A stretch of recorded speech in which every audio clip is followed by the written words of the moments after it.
update ng bayan. Maasahan anumang panahon.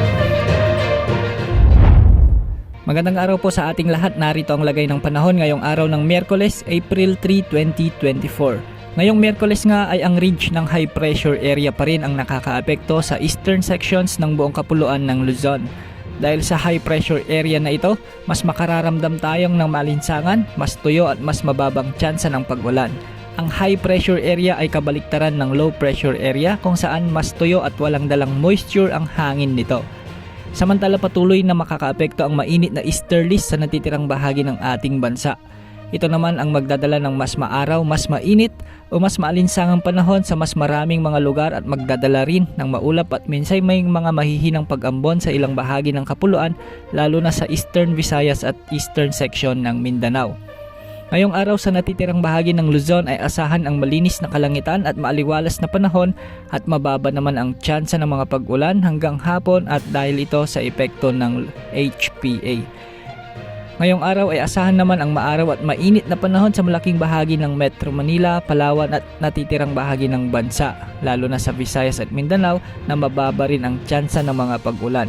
Posible lamang ang mga ilang mga kalat-kalat na mahinang pag-ulan lalo na pagsapit ng dapit hapon at gabi dahil sa mga localized thunderstorms o mahihinang isolated rains. Kahapon ay pumalo ang pinakamataas na heat index sa Giwan Eastern Samar na umabot sa 46 degrees Celsius.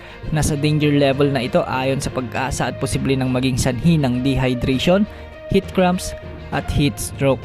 Ngayong araw ng Miyerkules, posibleng makaranas pa rin ng mainit at mataas na heat index sa ilang lugar na aabot naman sa 42 degrees Celsius lalo na sa Apari, Cagayan, Pili, Camarines Sur, Dumangas, Iloilo, Catarman, Northern Samar at Giwan, Eastern Samar. 41 degrees Celsius naman ang forecasted heat index sa Maylawag City, Ilocos Norte, Dagupan City, Pangasinan, Tuguegarao sa Cagayan, Muñoz, Nueva Ecija, Puerto Princesa City at Aborlan sa Palawan, Masbate City, Rojas City, Iloilo City, Tacloban City sa Leyte at Cotabato City sa Maguindanao. Ugaliing manatili sa malilim na lugar lalo na pagsapit ng tanghali hanggang alas 3 ng hapon para makaiwas sa heat cramps at heat stroke.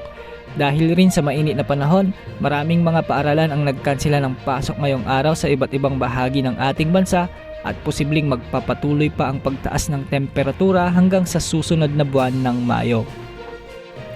Patuloy naman nating minomonitor ang cloud clusters na nasa silangan ng Mindanao at posibleng pumasok ito sa ating Philippine Area of Responsibility ngayong araw o sa mga susunod na araw.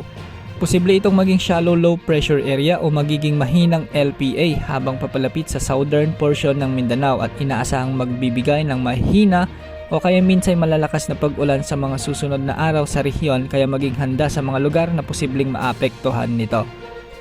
Dahil din sa pag-init ng temperatura sa karagatang Pasipiko, mas mararamdaman natin ang mas mainit na bugso ng hangin o easterlies sa susunod pang mga linggo.